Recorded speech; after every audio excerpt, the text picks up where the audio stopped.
Welcome to the Nostalgia Test Podcast, the show where two longtime friends put their mainstream pop culture past to the ultimate test, the Nostalgia Test.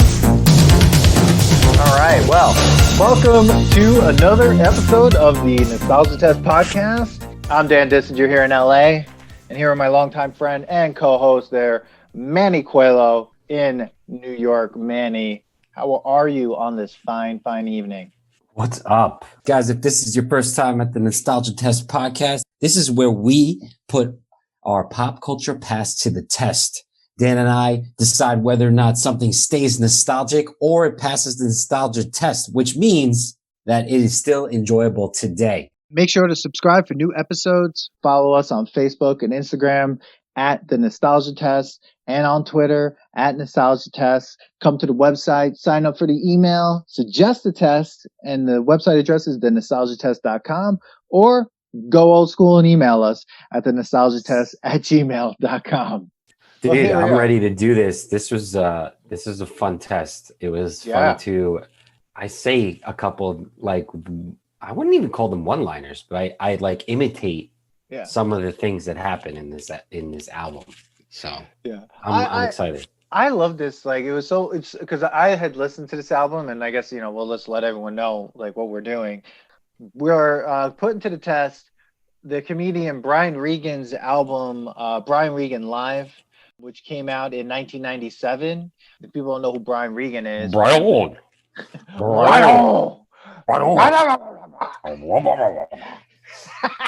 Brian Regan is an American stand-up comedian who uses observational, sarcastic, and self-deprecating humor. His performances are clean as he refrains from profanity and off-color humor. Regan's material typically covers everyday events such as shipping a package with UPS, mortgages, and visits to the optometrist. I just want to say off the bat that all does not sound very exciting. Like, the way it's written, it's hilarious to read that, but it's all really funny, which is even better.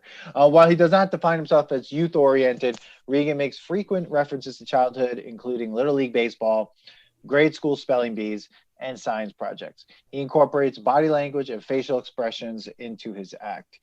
His album Brian Regan Live came out in 97.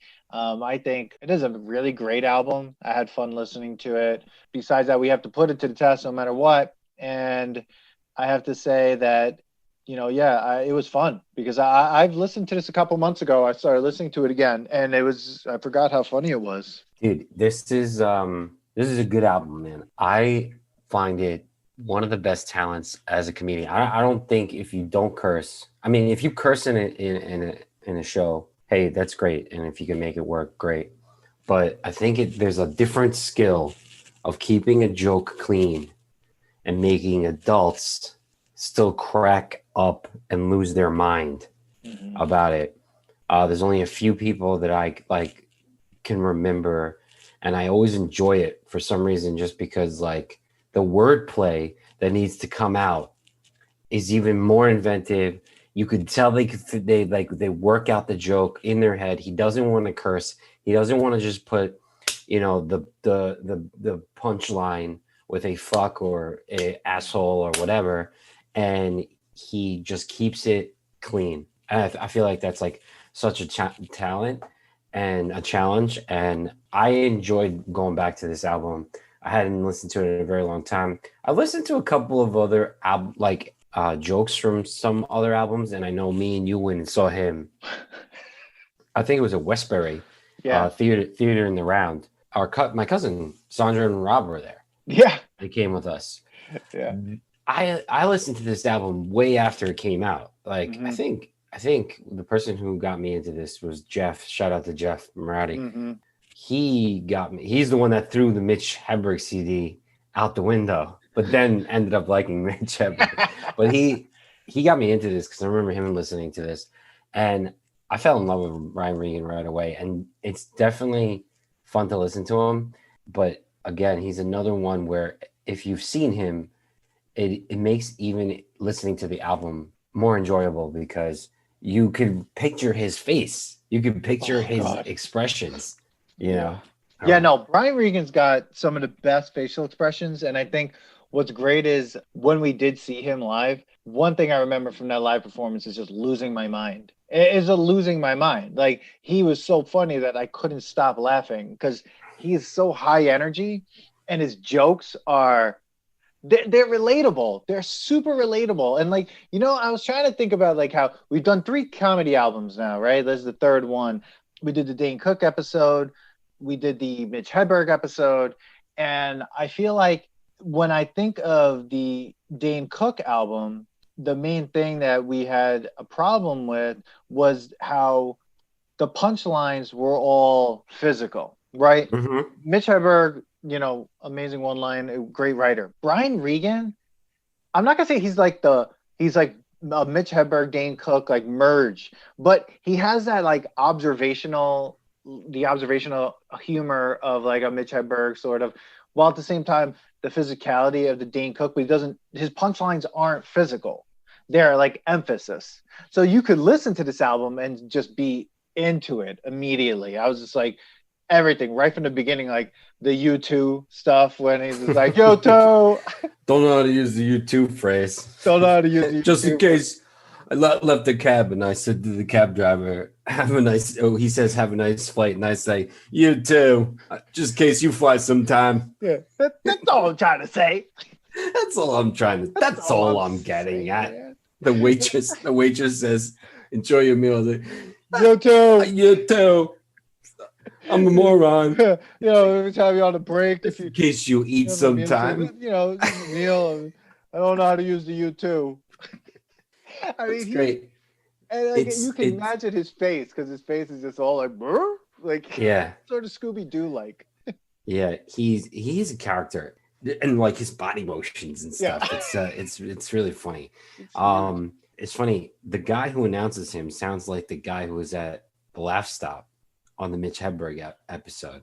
Yeah. So I wanted to know if there was I was looking for it, and I was hoping that Danny Fax was going to come through with this, of where this was shot. I mean, where this was recorded. And I want to say it might be the Laugh Stop, because the if you listen to the guy, the announcer, yeah, or then again, that guy could have been like another comedian that's always following people. It sounds like the Laugh Stop, and there are a couple of like voices or impressions, you want to say, or the voices he uses to embody his younger self or somebody else. Kind of reminds me of Dane Cook too. So it's funny that you said Dane Cook and Mitch Hedberg, because I was kind of reliving them as well, listening to Brian Regan, because there was some one-liners and observational, but like different than Mitch Hedberg. And I gotta say, this album also, especially this album, he makes you be nostalgic about being a kid in this album. Yeah. Like there's a lot of being a child and like what it was like growing up and having siblings, and like when the kid gets hurt and he's like, oh my God. And like one of your friends is the medic and you're wrapping leaves around the bruise. And well, you remember Billy? Remember Billy? Yeah. You know Billy. You know how his arm used to go this way? Yeah. Oh, it's not doing that anymore. Oh my God. And we were thinking, since you're going out to get, go to the supermarket, you could just bring him to the hospital. Just audio was taken of this, actually. No video. I'm looking at that right now. And I don't see. It probably doesn't say where it was. Yeah. But it does. The narrator, the guy who announces him. Yeah. Does sound like it from it. And it might be on the CD cover. Yeah. If you ever get a hand on that. But yeah, I'm looking at a picture of it. It doesn't look like it's on there. But anyway, like, you're right. I mean, the nostalgia for being a kid, he really captures that. You know what I mean? Like, that part is like, get some leaves. Put some leaves on. All I can think about is like when we used to play like roller hockey and someone would get hurt, or like you're on like, I remember I was riding on someone's pegs, and worst idea ever. It's worse because I was in the front too. I wasn't in the back. Okay. And it was with John. And and I fell. And dude, you remember when you get so hurt that your skin is white? Like when your skin, when you're scraping and it's no longer purple from the blood, it's white. It's That's like the worst. It's already infected immediately. It's just like, oh, Jesus. Dude, my skin was pure white. Like pure white. Like at that point, like you're going to scar up. Like I think I still have a scar from that accident. I still remember where I was when I fell off that bike and how, and at that point too, like we should have gone to the hospital. I was right by Winthrop Hospital. Like he should have just taken me right there. And he's like, "Don't worry, man. Let's just wrap it up." I don't know what we wrapped it up with. Maybe my part of my T-shirt. And like we just rode all the way back to his house, which is on the other side of town. Oh my God. Okay. As my skin is like deep white, Oh, dude, I mean, that's the thing. Like thinking of just that joke alone, how many times like either I hurt myself or someone else hurt themselves and I was around, and you're just like that frozen moment where you're like, oh no. Like, what do we do? Like, that was another time. Just go? Like, I don't know. Like, how do we help him? Like, like, we got to finish the game, right? Well, that and like when we used to build it, like just the pegs thing. I don't see anyone on pegs because that was just a weird '90s thing, I think, or whatever. Where like you put pegs, everyone, if you've never done this before, like these metal pegs on the back wheel of a bike, usually like one of those BMX bikes, kind of, or whatever, or what is it called, the Mongoose or something. The Mongoose, and the Dino bikes. Yeah. You put those pegs on the back. It's like, get on the pegs. I'll take you somewhere. It's just like, yeah, okay. Well, know what's stupid about the pegs is that pegs are actually used for like doing tricks on a bike, but nobody in our neighborhood was doing tricks with the pegs. Like they were just using it to like get their friend to hop on their bike. Like, so if your friend didn't have a bike, you'd go buy pegs. Yeah. Like there should have been like a time, just like when Benny and Sandlot was like trying to get money to get a ball. Like you're like trying to get money to get like the new hot pegs. Like, I remember when John bought the second set of pegs to put them in the front. So he had two, but you're supposed to use that to do tricks. I used it to go on the front. There's somebody in the back. Like, why are three people on a bike? Like, as if we were joining a circus or something. Dude, seriously. Like, why couldn't someone just go get a bike?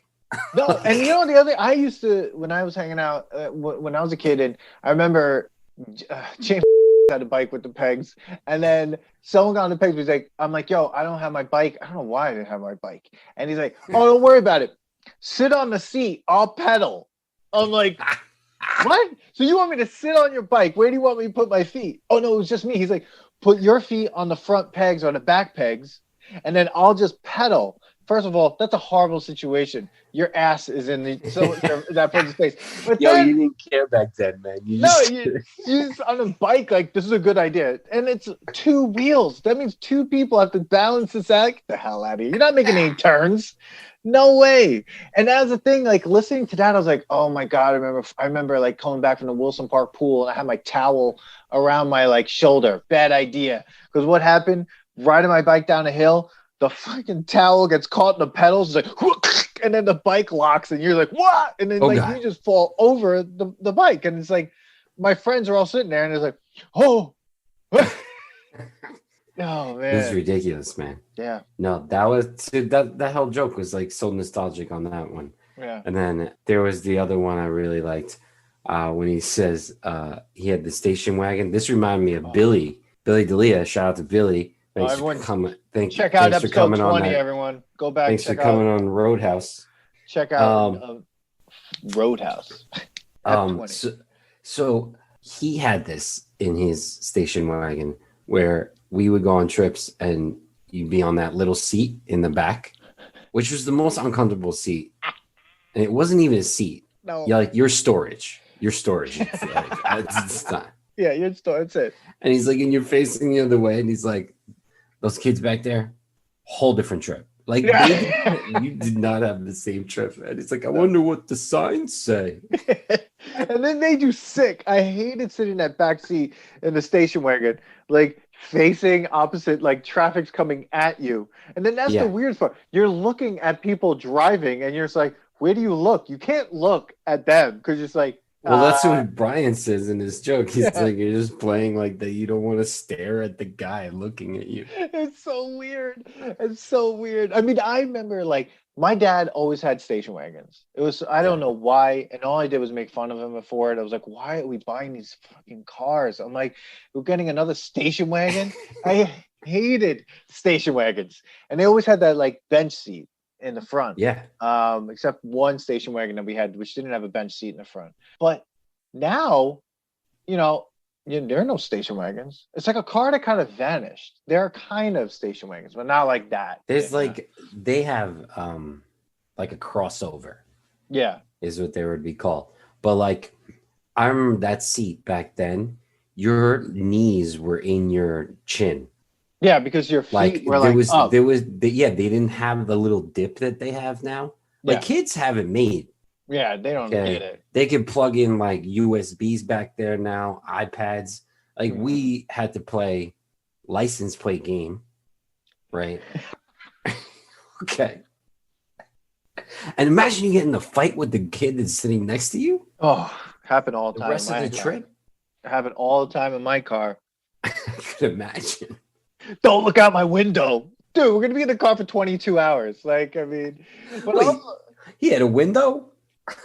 well, if we were just the only ones, right? Like if it wasn't, but the thing is, Yeah. like those cars, also the older station wagons that we had, the windows didn't roll down the back.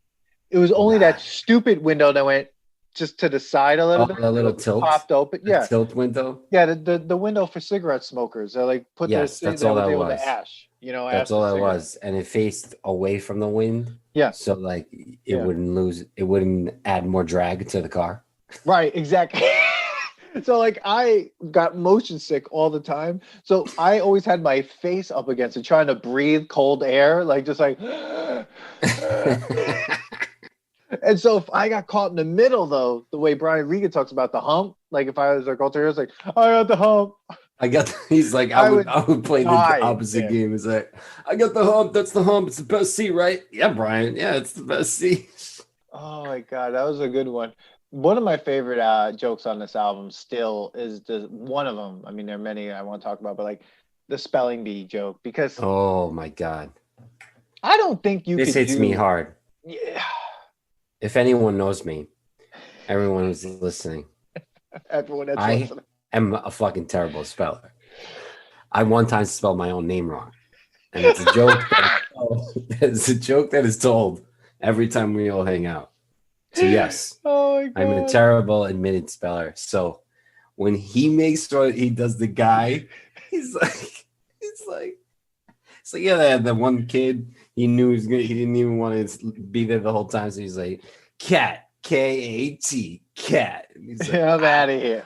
I'm out of here. He's like, I knew there was two T's. Oh my god, but it's so perfect because like when he says like, all right, everybody, public humiliation time. Spell a word wrong in front of your friends and sit down. It's just like when you think about it now, that I don't think you could get. I mean, I don't know if they have spelling bees anymore, but with all the regulations, but it's gotten like professional. Like there's Netflix documentaries on spelling bees. Yeah, that's got to stop. But like, like these people cry. Their whole life is studying the dictionary. yeah. What happens after you win the ultimate spelling bee? I think you probably get beat up. Like you probably age out, right? There's got to be a specific limit. Like, because if you're that good, you're just always going to spell every word right. So they have to have like a limit of age, I'm sure. Now I'm interested in just knowing that, right? Because like, imagine you're the old guy at the spelling. Like, you're still a spelling bee champion at like 40. Dude, I really think though, like at a certain age, you age out of people kind of being impressed that you could spell well. Like at a certain point, I was like, "Oh, you could spell? Great!" No one gives a shit, bro. It's like, at a certain point, it's like 20. You're like 25, and it's just like, "Oh, do you know how to spell the word?" Blah blah blah. It's just like, no.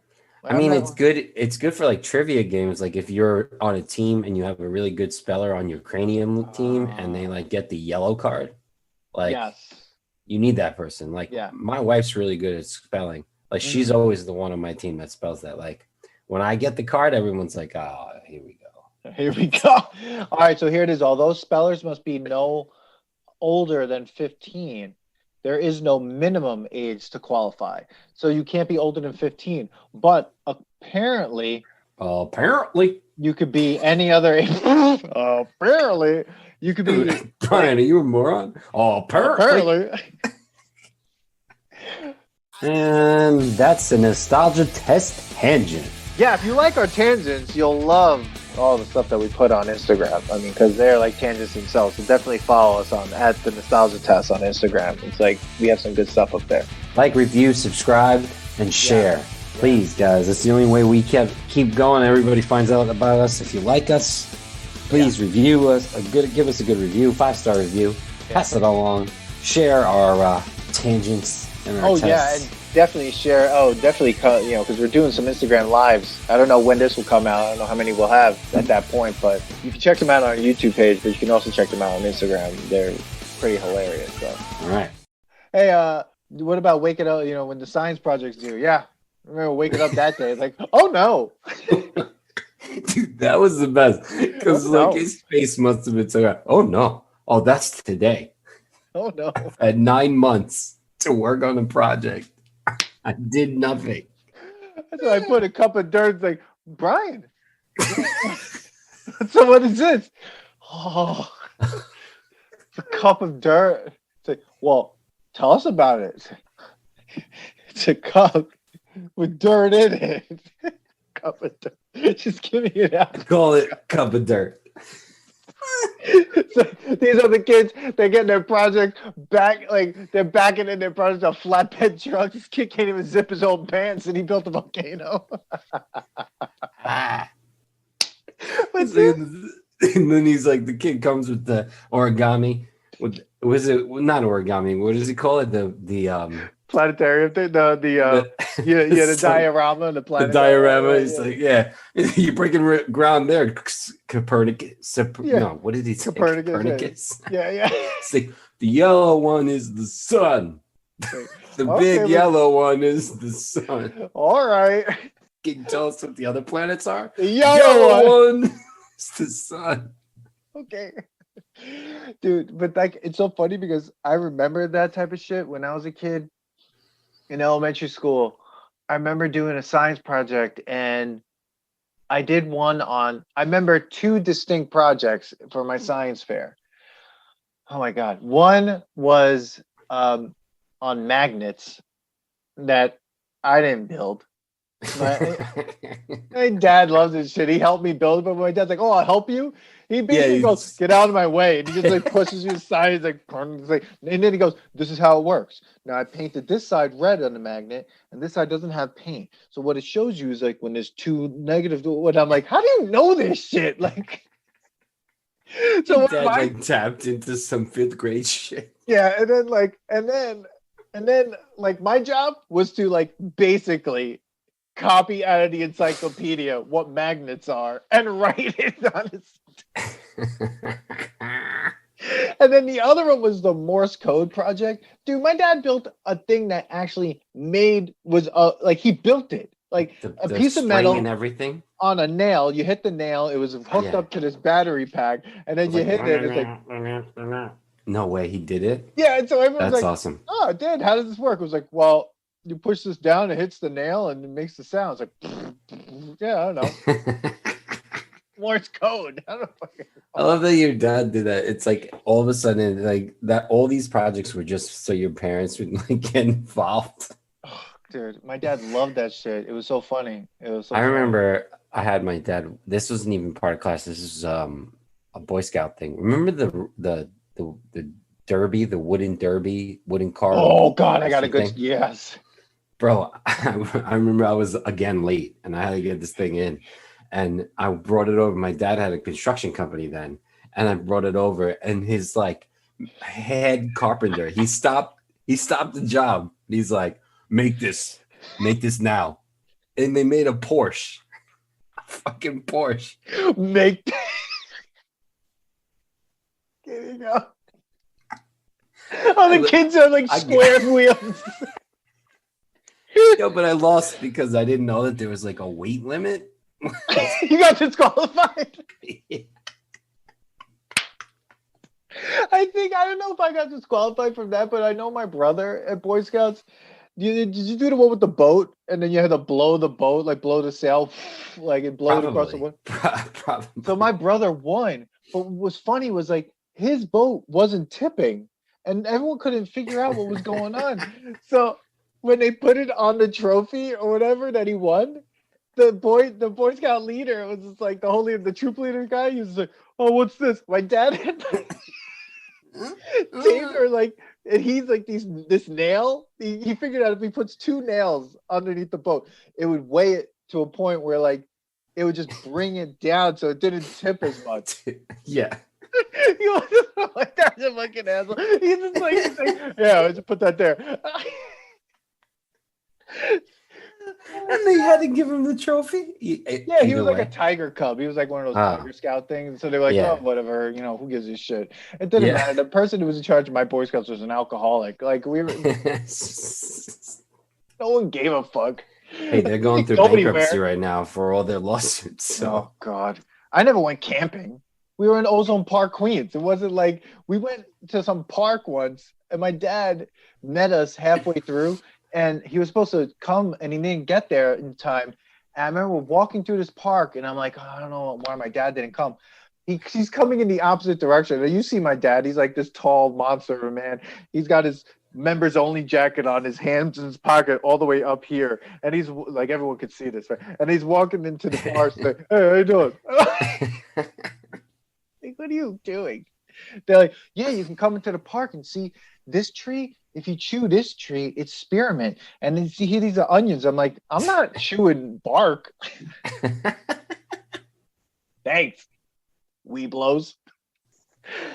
Oh, God. Oh, that was great. Dude, whatchamacallit? I thought his Evil Knievel one was funny too. They're like, he's not really jumping anymore. He's doing interviews, and they always like to show him the one where he's falling and crashing. And they're like, Evil, what were you thinking as you were going through the air like this? He's like, well, I was thinking, did I remember to shut the stove off? Maybe it's time to get a puppy. And he's like, and the real answer is like, I was thinking, oh,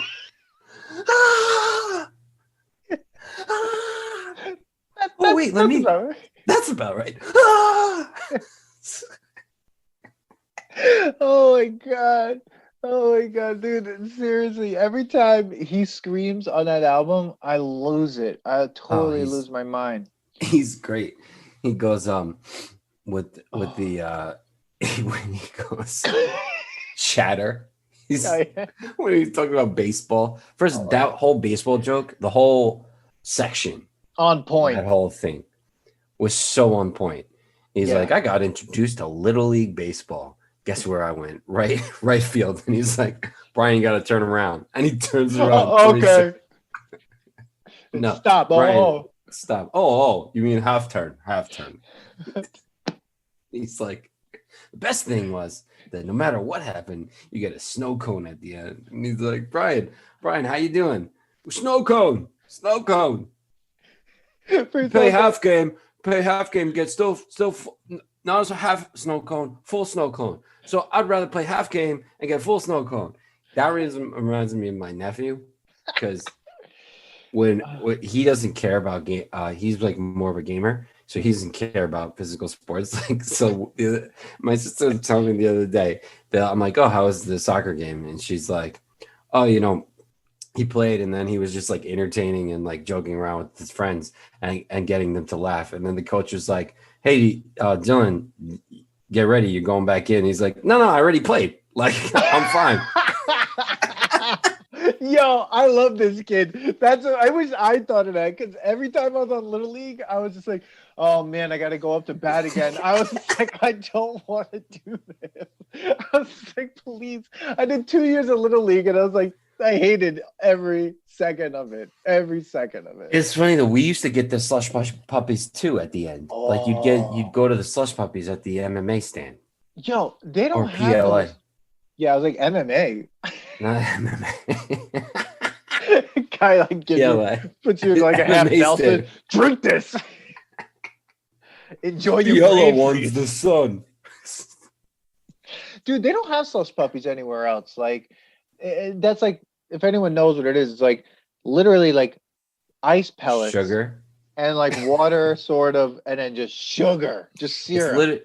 It's literally every food episode we're ever gonna do from now until the end of food episodes. It's just sugar. Everything that we did as kids, Dan, involved 20 grams of sugar. Yeah, remember when airheads Slush were pup. big?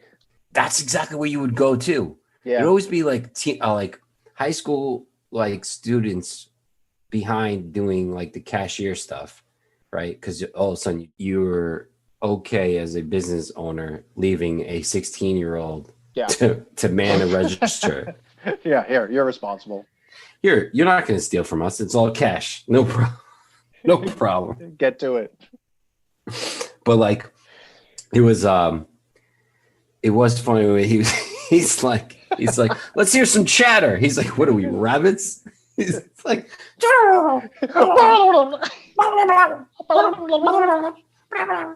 he's like, hey, brother, hey, brother, swing, brother. Dude, all of that I remember, man. Isn't that 2 weird? ounce spread. They don't do that in baseball. When I'm watching a baseball game, they're out there. No one's going like this. Hey, brother. Hey, brother. Everyone's just out there going like. See, I don't know, man, because like there has to be some sort of like shit that happens, shenanigans that happens I think, yeah, between the catcher in baseball because yeah. of how long it is and how long the season is. Oh my God, I love the way you said that. Yeah. How long it is. How do I keep this nice for any of our fans that might like baseball? That is not nostalgic to me at all. It would not pass the nostalgia test. I do like baseball movies though, but I hate the actual game. Like, if the game weird. Was like a movie, like if they like just sped it up in a montage, it'd be like, yeah, 62 games like this, amazing. Yeah, and just like, just put what's his name? Kevin Costner. Yeah, put Kevin Costner in it. Have a little narration. Yeah. Yeah. But what other but what should we call it? Can I just say the other part of the baseball one, which was great, but it reminded me of another thing that we did, which was very humbling, was when we played softball and he was talking about striking out in 3-pitch, like slow pitch softball. And I'm like sitting there going like, why don't I have my Bob's Deli shirt anymore? Shout out to Bob's Deli, the dumbest softball team name of all time. Yet I wore that shirt all the time because I thought it was hilarious. Dude, it was necessary that we were called Bob's Deli because Bob's Deli was never going to be good. What I thought was great is that we were all like, first of all, we were really high all the time, and second of all, we were all like, oh, we're young, like we got this. We were athletes in high school. Yeah, look, we got this. Horrible. We were terrible at softball. We literally showed up with no cleats, and remember that guy who had cleats in his trunk? Dude, he gave what me was his name? Rocky. His name's probably Rocky. Probably right. We're gonna call him Rocky. We're gonna call him Rocky. But like he literally and his buddy, like Paulie. I mean, he had a buddy, and I think. There was always a buddy. The best though was he brought us over. He's like, "Yo, cleats, come with me. You, what size are you? All right, good. You, what size are you?" I'm like 13. He's like, "All right, good." And I'm like, "You got a 13 size cleat in your car? What? Why? Like, do you work at Modell's? Like, or like, do you steal these? Like." I remember putting the guy was in like 7 baseball leagues. How? But I remember that's all he did. Our first game, how horrible it was. That we didn't even make it through the whole game. They just mercy stopped the game and they're double headers. And I remember playing, I was like, I don't want to do this anymore. I got so confused. That was when we needed my nephew to be like, nah, I'm okay, coach. Yeah, it's good. I'll stay here. Yeah, I remember being so confused. When I was a kid, I was like, yeah, you get on base, you run. When as an adult, this situation is way different. I got on base and I was like, okay, wait a second. Like, what do I do? And like I remember I was like, oh my God. Like, this is terrible. We look terrible. Oh, it was terrible. You know what's funny? I tortured myself in the future and actually went and played, shout out to Leak. I went and played hardball baseball with him. I was terrible. Dude. I would actually do the thing what Brian says in this when he's like, when they're like, good eye, Brian, good eye. I would go like, I would bend down so like low. This is really short. Like give them the no strike zone. And give it a little body. Yeah. Just walk. We were on a team called the Menches. The Menches. Dude, you were never on any teams with good names, I think. No. It was a cool hat though. It was like, Jewish Mensch. Yeah, I have a cousin out here in LA. Shout out to Rick, who not listening, but like anyway, shout out to Rick. He is on a hardball league. I couldn't even imagine playing that right now. I would be afraid of getting hit in the face. That's like if all of a sudden I got into like recreational wrestling, but not WWE, but like real like collegiate wrestling. Like imagine you were like Man, what do you do over the weekends? Like, oh, I wrestle. It's like backyard wrestling? No, I get my unitard on. Like I haven't done it since I was like 18. I'm gonna get into recreational wrestling. Dude, there's probably leagues out there. Oh no, I mean MMA is huge, but there's a mix in it. But imagine all I was doing was recreational wrestling at almost 40. I would laugh my ass off. I would laugh my ass off if you told me you were doing that. That would be amazing. Like, Manny, you want to hang out on Sunday? Nah, I gotta go wrestle. I gotta go wrestle. Oh man, bro, that was good. He was like saying how bad he was, and they're like, easy out. He's like, most of his stories are just like being a kid is like a terrible thing. Like everyone just makes fun of you and teases you the whole time. Yeah, like that was it. Stupid in school, lousy in little league. One of the I guess the favorite was the monster truck drivers, but I thought that one was okay. It was funny. I thought it was all right. About the seatbelts, he's like, oh my god, he's like, people just forget about the people in the back seat. Like you get into someone's car, they're buckling out like they're going out in the atmosphere, clipping here, clipping there, and you're like, what's going on? And they're like, where are the back seat? Like, where's our seatbelts? He's like, oh, that's buried in the seat. You have no chance of finding it. Yeah, we're going. No, don't start the car. Don't start it. You remember when backseat seatbelts didn't have a shoulder and it was just a waist thing? It was like you're on a roller coaster. Yeah, I hated that. It was like I always felt like I was like it was the most uncomfortable situation of all time. Well, it's like airplane seatbelts. Like, what are they really gonna do? Nothing. They're gonna keep you in the seat just in case, like once everybody, once it does crash, it's like, all right, at least they gotta keep you in this. Oh man. And then he's like talking about that friend that like is sitting with you but only puts the seatbelt 10 minutes after, as if like you might have done something that like caused him to put the seatbelt on. And so like when he looks down, I'm like, ah!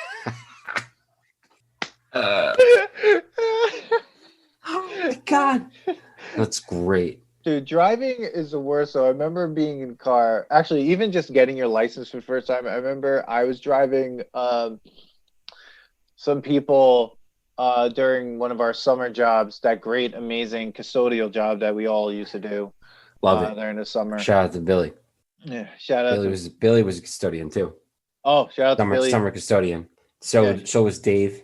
Dave was there. There was a lot of us. I think that was like the rite of passage for like, I don't know how you like knew somebody to get the job. Like I had some terrible somebody had it the day before or something like that. I actually had to do work. Like there was a couple of us that like actually did the work. Yeah. Where everybody else was like, I was just like hanging out. Blah, blah. I'm like, what? I painted an entire school. Dude, basically. I got the grounds crew with the new guy. So they were constantly checking up on us. At one point I had to pick up a human feces from the back of a bush. Okay. I feel like they did this on purpose They're just one of the people. The custodians are like, Man, let's get these high school kids. was that, dude? Wait, was that the high school? Did you do the ground school at high school? Yeah, yeah, So yeah. I worked at the high school 2 or 3 years in a row. Okay. And the first year I worked with a dude, and it was torture. Or maybe it's 3 years I did it. It was torture. I painted everything by myself. They paired me up with someone, and she was useless, and I had to paint everything. And then I was Oh my working with God. Matt and the man who shall not be named, and they were grounds crew. They did nothing. Absolutely Dude, nothing. I see. I was there like a year before, and I remember when I had to do grounds crew, it was this guy custodian Steve, and I mean they ended up doing grounds crew in the future. Ended up being all the schools, but mine, I was doing the year where it was all just high school, and Steve was new. It was his first year, and dude, this guy made me, oh my God, I was working all the time. I remember he took the weed whacker and the cracks of the sidewalk. I had to spray Roundup, wait, go there with the weed whacker, and then sweep it all up. Dude. The whole high school. It was terrible, dude. I was like, what are we doing? What is this for? Did Steve had a goatee? Yes. So I worked with Steve another year in the high school, but at that point he was maintenance, or he was like some special person. Yeah, he got promoted pretty quickly. So I worked with him that year, dude. Yeah. We did nothing. I mean, we would sometimes do stuff like he would just be like, "All right, we're gonna go to like Home Depot," and he would drive to the Home Depot all the way in Hempstead, and then like he would just like be there, and he like, "All right, yeah, we're gonna get something." I mean, he was a cool guy, and then we'd sit in that office and smoke cigarettes. And then he remember that guy that looked like James Hetfield from Metallica? He was a tall guy, blonde hair. So he came in one day and he started making fun of Steve, and they were talking about doing drop ceiling, and he goes, our audience was like, "This is great." Anyway, he's like, "You're supposed to measure everything correctly." This guy's like, "Nah, fuck that. I start at one side, I just go all the way to the end." But Jane's like, they're like these little pieces. And I'm like, this is why our school is fucked up. Because like no one cared. You know what's crazy is that I don't know whether I was there just once, but yet it felt like I was there 2 years in a row. And I don't think I was. It was just such a long summer. There was another time that we got enlisted to do we had to take down the light covers, which were all metal. And this year, and there was John, the guy John was the head custodian. He had so many keys. We used to call him Johnny Side Jobs because this guy would leave and go do a side job. And we're there, right? That guy's nuts. And there was this metal things, and we were supposed to wash them and get them all like cleaned. And they weren't going, they were just like yellow from all the years when you were allowed to smoke. Yeah. And like it just like all the dirtiness or whatever. We ended up going, I don't know who came up with this idea, but we ended up getting like the dumpster size Rubbermaid dumpsters that, you know, like the Rubbermaid dumpsters, filling that up with water and a whole case of bleach. And then these assholes love bleach, these guys. Dude. And then we would put all the metal pieces in there. Like I would say 50 at a time. You just leave it. God. You just leave it, right?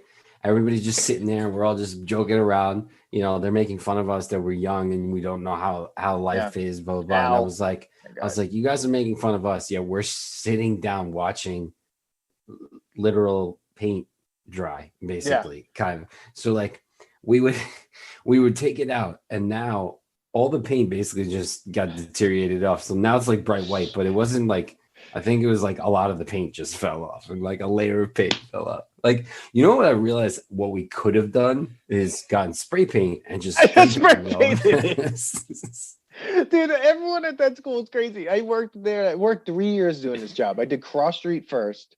And when I did Cross Street, I worked with Brian and and a couple other people. They made us clean the walls with bleach. Like I remember going the whole. I don't know why. I don't know. And I remember sitting there going, "This is wrong. This is not right. Like we shouldn't be cleaning the walls with bleach. I don't know. Oh my god, Dude, another time that I got enlisted to do the take the gum out of the carpet that was in the auditorium terrible. and or like the theater, and they had this awesome thing. I thought it was so cool. It was a can that freezes the gum so it cracks it, so then you could just like vacuum it up. Yeah, dude, it was crazy. And then I remember junior year, we knew so in senior year when we were planning homecoming, Dave and I still had the keys to go into the storage room, and we went in there and stole cases of toilet paper. And I remember jumping into Dave's back of his car because the custodian was coming after us, and I thought they saw it, and they were just coming to say hello because like we knew them. Yeah. Like, so they didn't see it, but oh man, I was so terrified. I was terrified.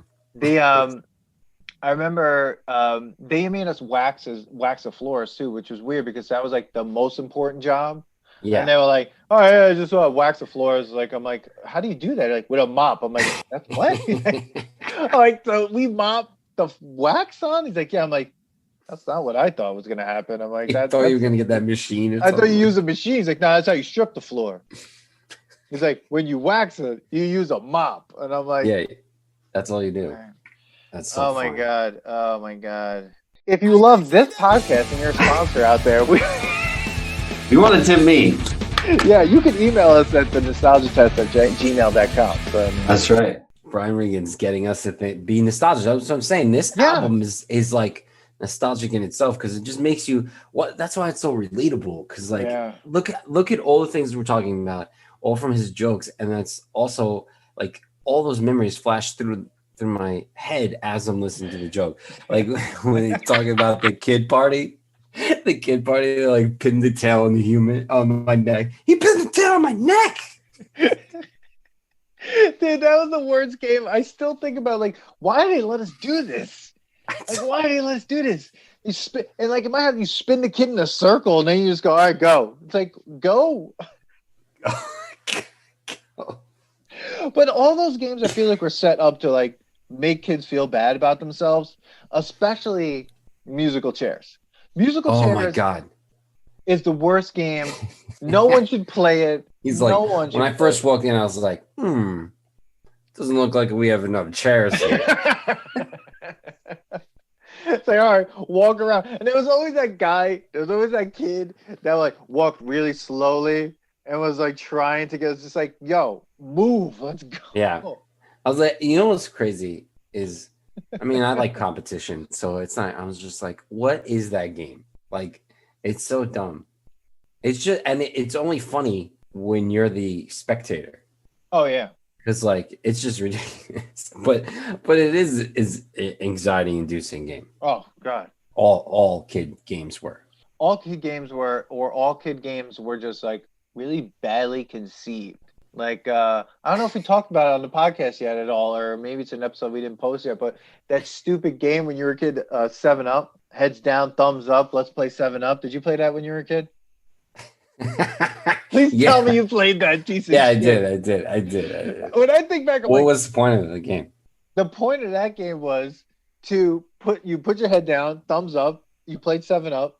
So 7 people walked around and put thumbs down, and then if your thumb was put down, you tried to guess who did it. That was it. Now, you're expected not to cheat, but the easiest way to cheat in that game is to put your head a little, like your arm off the desk a little bit so you can see the person's shoes. And then you just pick the person's shoes and you're just like, you. Yeah, okay, thanks. Like, I would assume Jess Stanisic.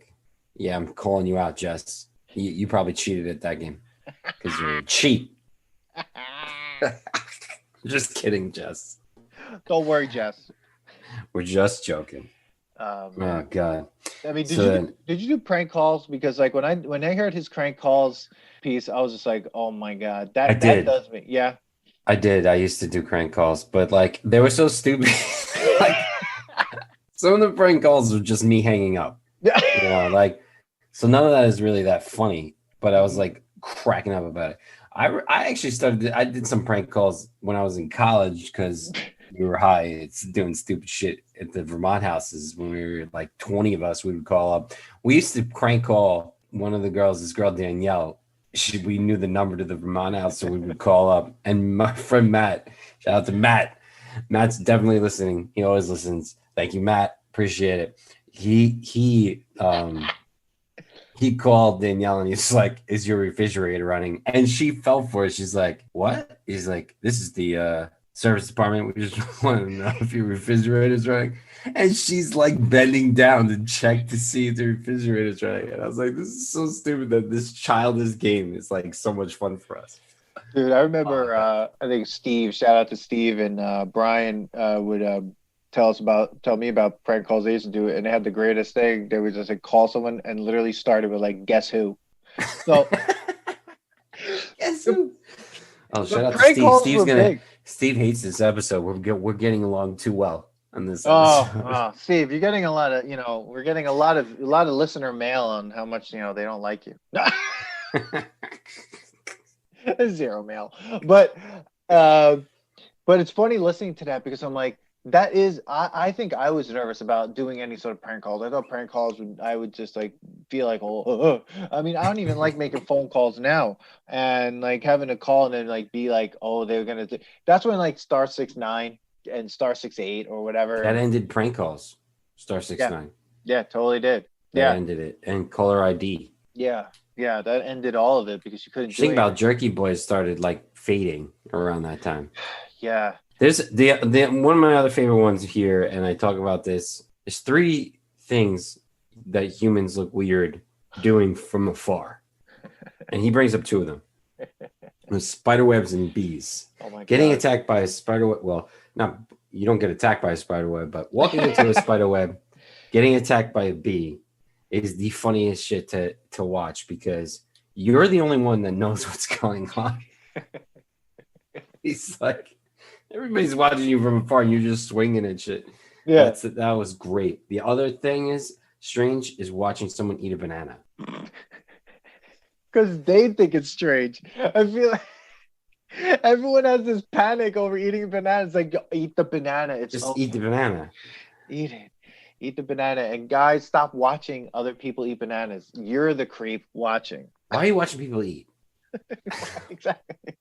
All these things that happen to us like can be seen as odd for no reason, like, and the spider webs one is like one of my favorites though, because like here in LA there are so many fucking spider webs, man. It's just like you walk under a tree, you're getting spider webs all over you. The reaction to a spider web is funny because in a way it's just this light thing, right? Yeah, like it could be just like hair in your way or just like a light breeze, but in the back of our minds, what we're thinking is that there's a spider attached to that fucking spider web. Oh, yeah. So you're trying to get that shit out. And you can't get up. You don't know where it is. And you're like grabbing at yourself. Like you look weird. Everyone's like, what's wrong? It's like, you're like, spider. It's like, God, no. It's like you feel it like hanging somewhere, like off of your eyes somewhere or your nose or your. And then if you have a beard, it's terrible. Oh, it's God. Terrible. Bees I used to do a lot with bees, but punch every bee in the face. No. Shout out to Dane Cook. Now shout out to Dane Cook. Dane, if you're listening, shout out to Dane since you're listening. That was a great read you did with the group from Richmond High. So what you call with bees now, I just kind of let them be because pun intended on that. Because they're not really bothering me that much unless they get close to my ear. That's kind of annoying. But like other than that, I'm just kind of like, okay, just get out of the way. Like I go like very slowly now because I don't want to get fucking stung, Dan. I've never been stung. Really? So I'm not sure if I'm allergic, which is a bad thing to find out at 40. No, yeah, that is a bad thing to just find out on the fly because so I've been stung by a bee and it is horrible. I hate it. Yeah. It was terrible. First day of my school. niece has been stung 5 times, so she's terrified from them. How did that happen? I don't know. She's got to be doing something. So she when it happens, she freaks the fuck out and like is always like erratic and stuff. And I was like, you're just gonna scare the bee and it's gonna end up stinging me because you need to just like get up calmly, just go like this, Yeah.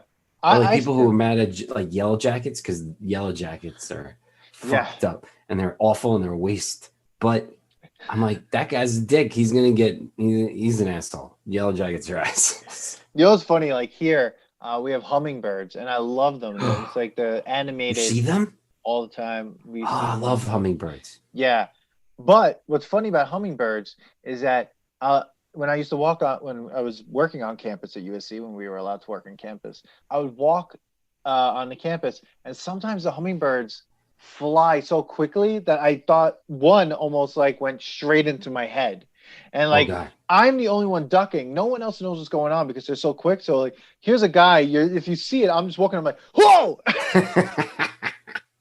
No one else, because also everyone else has their earbuds in, so like whatever everyone's listening to, it's like why am I singing the Mario Brothers song right there? I was literally like, You're like walking through the streets.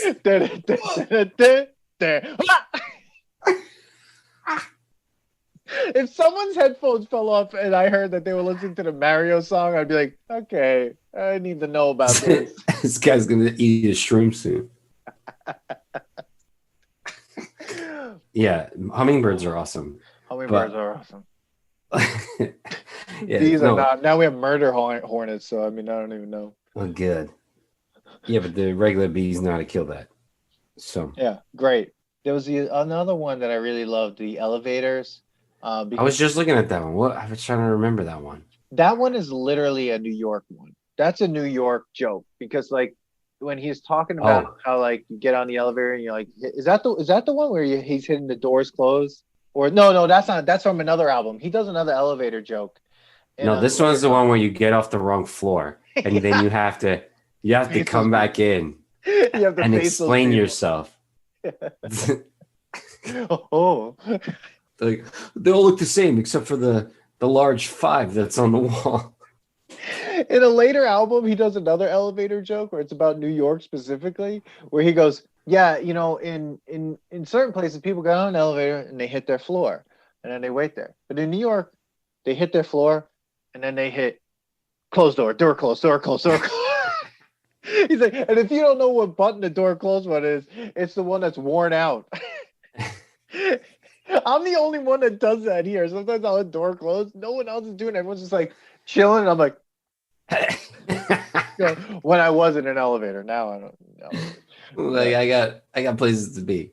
Yeah, let's go. Come on, elevator, let's go. It's like the person where you hit the button to wait for the elevator. You hit a button, and I forget what comedian. This is a joke that another comedian said. And then another person comes up and hits the button again, and it's just like they just saw you do it. You're just like, I forget who did that. Like you're gonna get it here. Yeah, like you didn't do it. You didn't do it. You didn't do it good. let me touch the button. Yeah, let me touch it. Go. Now no one wants to touch buttons. I'm never touching another button ever again. Dude, the one that he does about animals too, and he's like, yeah, you know, bird, they have the gift of flight, and we put them in a cage on a stick. Say thank you. Thank you. Thank you, Vanessa. It's great. Thank you. It's like I live in a pretty small apartment. I got a goldfish, put it in a shot glass, put a pebble in it, just like the sea.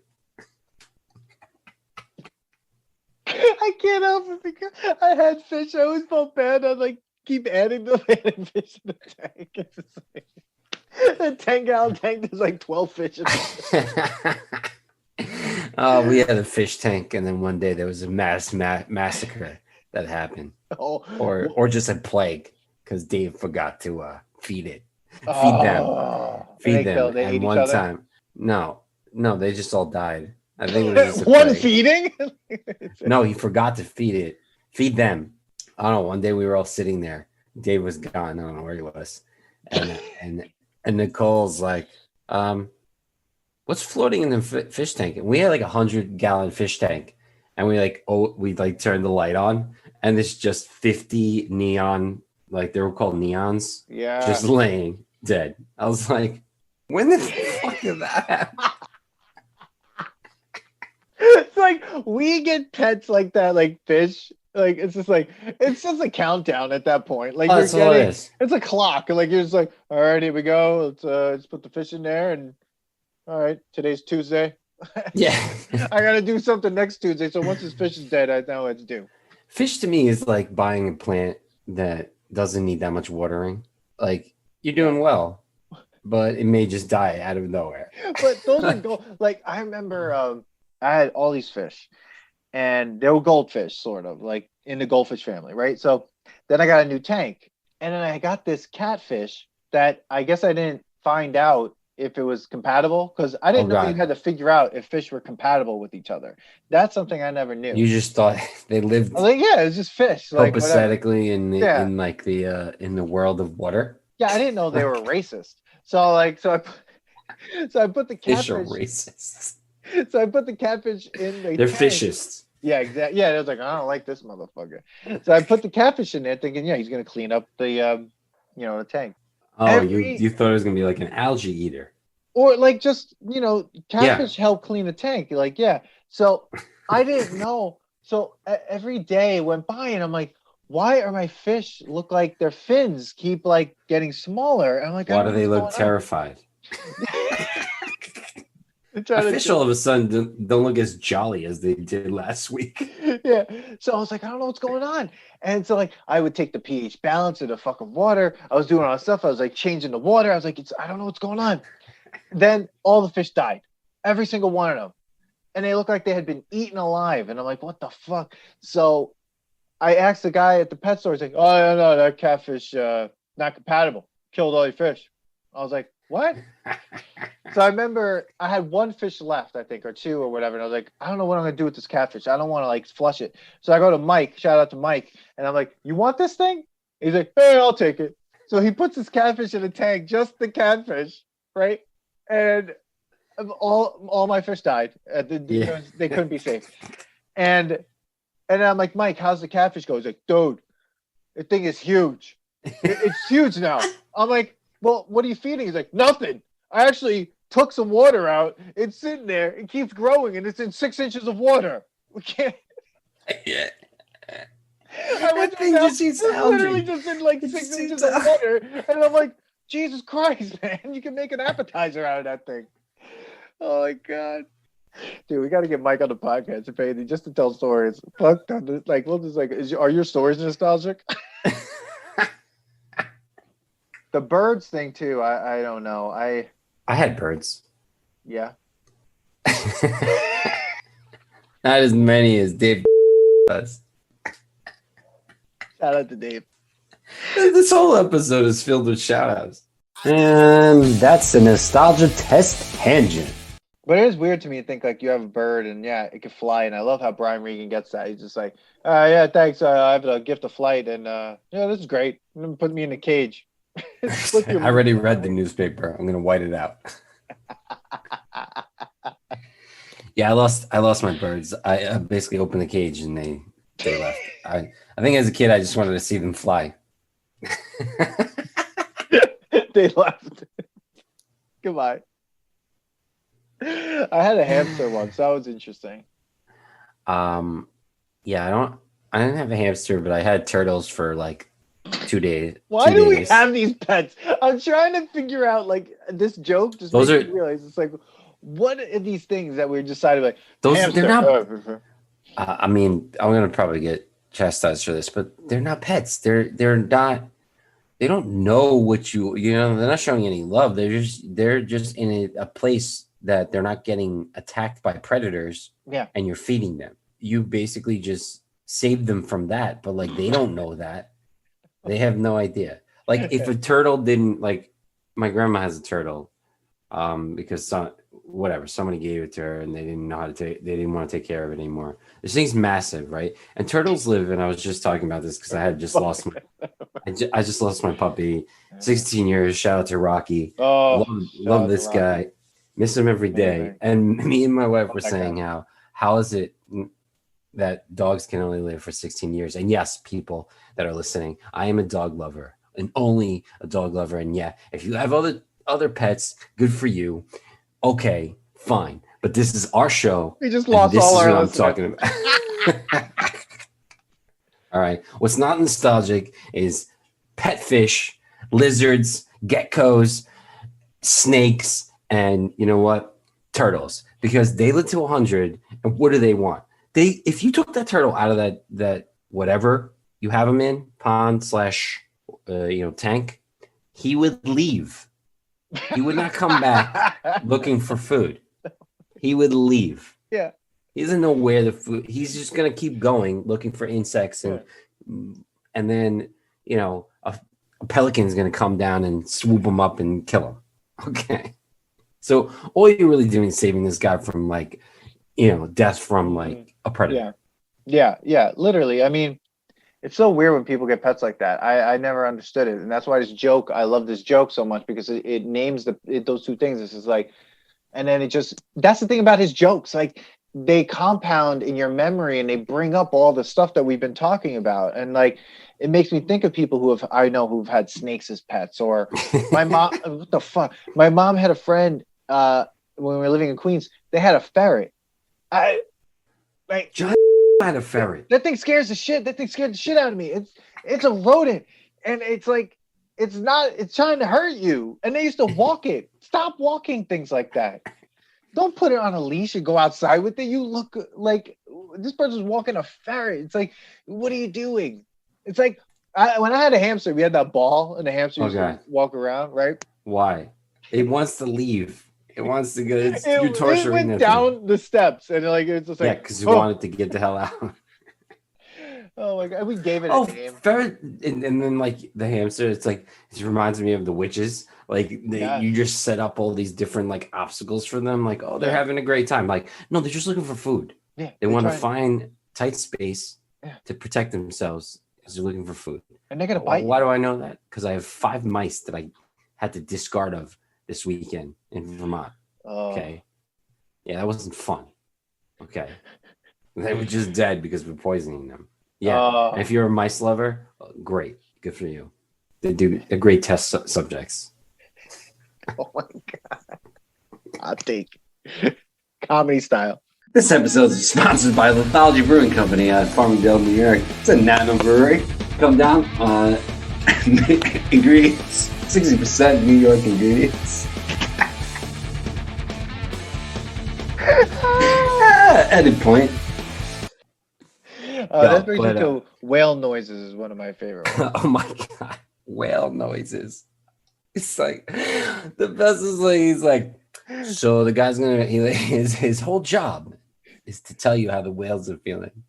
He comes in with his report and goes, "This is what the whales are saying," and you're like, okay. Who's gonna argue with it? Okay. I had this whole conversation all the time, and I feel bad because I'm sitting there going how do we know? You're saying the when he goes the whale's and it's it's lonely. It's just you're lonely. But it's so right. It's how are you supposed to figure that out? You're not. I'm it's it's not giving you a facial expression. It's not doing anything. I get it. They have a communication system. They're not having a conversation where they're hey, what's up? How you doing? Hey. That's the best. Hey. No, but it was great. And then he's wouldn't it be crazy if a year later you find out it's just a door swinging back and forth behind you? Dude, if animals could communicate on that level, on our level like this, I would be scared out of my mind. They would take over the world. Yeah, they would take over the world. We all had better hope that they're not doing that, because we would be fucked.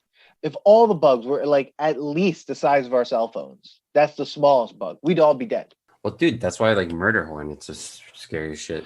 Yeah. Because no, that's why you ever see the movie Starship Troopers? Oh, dude, we need to put that to the test. That movie.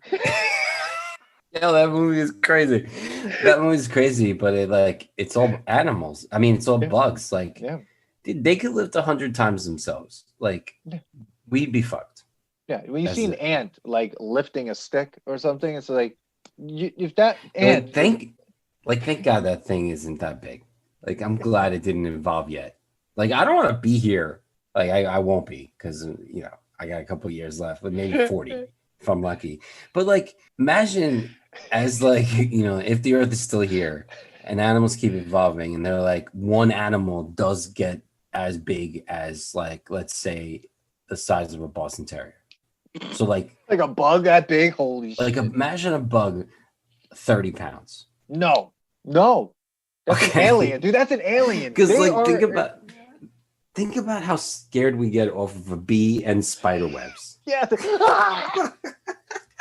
Now imagine a spider web made by a spider that's like 30 pounds. Dude, they showed that in the Gremlins 2 movie. Like he'd be fine. Yeah, there you go. They knew. Shout out to Gremlins 2. Yeah, so. Gizmo, you were fucking terrible. You're a terrible pet. That's a fucking terrible. You want to talk about a fucking crazy pet? Yeah. Where did Gizmo come from? Was Gizmo an alien? See, I don't know. He had to be an alien. He's not a creature of any sorts that like. What is his lineage? They don't have to explain that. They just said that he was found in like Japan or China, right? They don't explain it because he could sing, and also he's like, I mean, I don't know what the song he sang, but it was like, and then like, don't get him wet. What's the first thing he does? There's a lot of rules with Gizmo. Yeah, I mean, when you have a dog, the rule is walk it, feed it, make sure it doesn't bite anybody or you or whatever. Done, right? That's pretty much it. Like almost like, make sure it doesn't hurt anybody, make sure it doesn't poop and pee in your house and walk it, right? Take care of it, love it. With Gizmo, the first thing, all right, don't feed it after midnight. It's just like, yeah, that's gonna happen.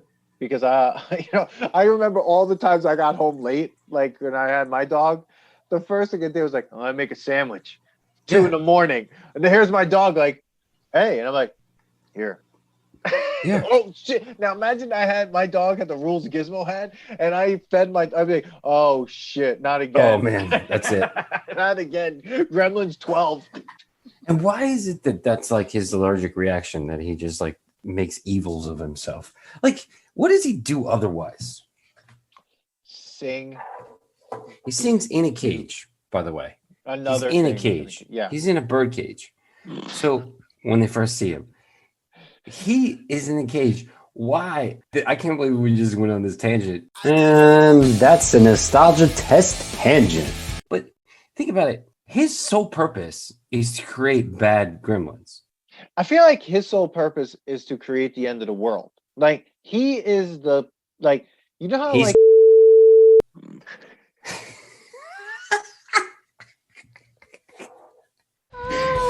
Edit point. One last one. Go ahead. Which is the last joke that he finishes with is, why do dogs bark at 3:00 in the morning? And he's like, not like during the day barking, like, oh hey, remember that time? Yeah. It's like you're talking about the one that's like, hey.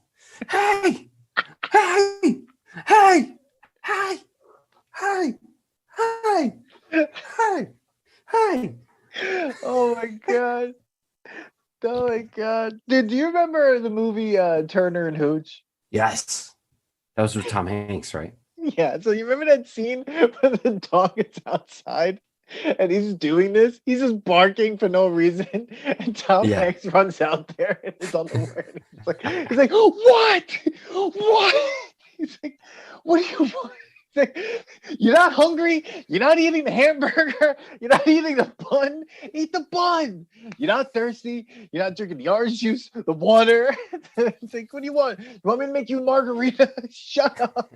And every time, like, I hear this joke, I think of that because it was just like, dogs do that. It's just so. What are they? My dog would do that sometimes. I'd let her out when we were on Long Island, and it's just like, late at night because she wanted to go out. She'd go out there and all of a sudden she'd just start barking. I'm like, what the hell is she barking at right now? And you go out there, she's just standing in the middle of the yard barking. And I'm like, what are you doing? She just looked at me like, what? What? You don't hear that? You don't hear that? Hey. It's like they hear or see something or smell something when there's a, oh. Remember that time you were chasing your tail? Yeah. That was fun. Oh man. All right, we can go. Phonics work for me. Hook it on phonics. Work it for me. Man, I remember Hooked on Phonics, man. Did you do commercial? Phonics? I should have. Dude, English was my second language until I was 5 years old. That commercial was great. Hooked on phonics, work for me. Yeah. And that was the best when he's like, imagine the person couldn't do it. And he's like, hook it on phonics, work it for me. And he's like, you tell him. We ain't moving a lot of tapes this way. That's the Utah girl. Oh, you know what we almost missed? Go ahead. Wrap this up. When the teacher goes, Brian, what is the plural for ox? And then like the gun is like, oxen. He's like, what's plural for box? Boxing. Many geese. Many geese in the woods is in the what is this? Brian, what are you doing? I don't know. How do you make something a plural, Brian? Add an S. When? Always. Oh my God. Oh, Brian Regan, man, you made us go back. That's woo. Yeah, everyone's got to know what we're gonna say about this episode. Yeah, it totally doesn't pass in themselves. Oh, it's fucking terrible. This thing is Three Musketeers, the candy bar. Yeah. Now I realize that I have to say that because like I'm never talking about the movie when I talk about this. Yeah, or the book. It's just like, oh, it's terrible. Yeah. Well, that movie wasn't good. We know it wasn't. No. Wasn't Charlie Sheen like one of the Three Musketeers? Shut up. Was he? Yeah, Tiger Blood then. I mean, Manny, here we are. I mean, at the most important part of there were two of them, one in 2011 and one in 1993. So one in 1993 had Charlie Sheen, Sheen, Kiefer Sutherland, Chris O'Donnell, Oliver Platt, Tim Curry, and Rebecca De Mornay. All right. Brian Regan live, 1997. Manny. I mean, does it pass? Does it not pass? This thing flying colors, obviously, because what just happened during this episode that we do not plan out. It was phenomenal. I love going back to all the stories. Obviously, this is like the perfect nostalgia album. It makes you, first of all, remember the album, remember the times listening to it, and then it makes you even remember the times of being a kid. You know, growing up, even if you grow up in any era, I think you can relate to some of his stories. I mean, even I think if like you give it to someone who's maybe 10 years younger than us would still like kind of remember some of those things, like those classic things. And like, he's so observational humor, like, and again, so skilled to not have to like make this dirty. It was so much fun. It's like the same feeling I get when I watch Sandlot. It's the same feeling, just wholesome fun. It's just a good time. Yeah, great album.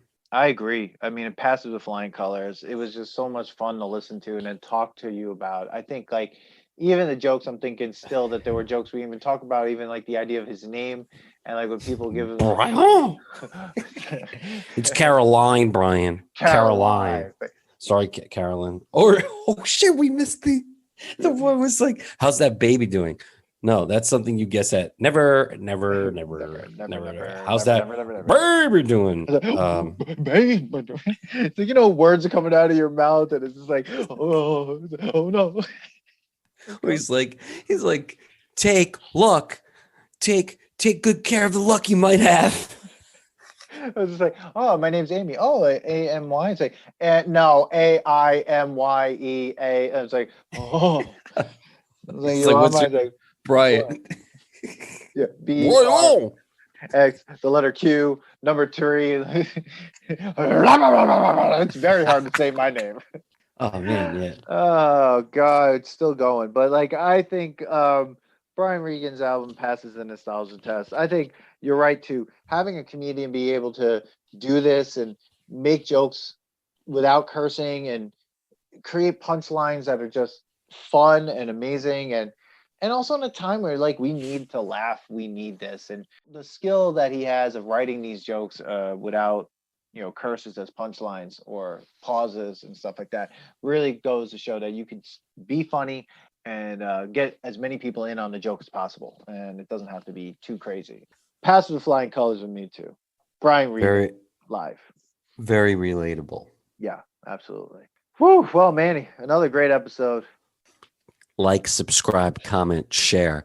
Yeah. Let us know what you think about Brian Regan and any other comics that you think that we should put to the test that make you feel nostalgic, that you think that might actually pass the test. Because I'm gonna try to think about our next comic album to listen to.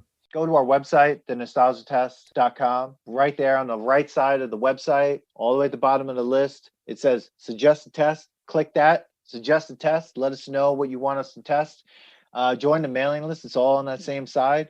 And hit us up on social media and Instagram and Twitter and everything. And you'll hear the drops at the end of the episode. And do you think Steve Herrera passes the test? Let us know. Steve, we're coming for you again. Give us something to argue about, Steve. I don't see you suggesting any tests. Give us something to argue about if you want to see us fight. Anyway, thanks for hanging out. We'll see you next time. Thanks for listening to today's episode. Please subscribe to the Nostalgia Test podcast to know when new episodes drop. Don't forget to leave us 5 stars and a positive review so more people can find the podcast. Share your thoughts and memories on today's topic on our Twitter @NostalgiaTest and on Instagram @TheNostalgiaTest. Tune in next time because you never know what pop culture will pop up on The Nostalgia Test.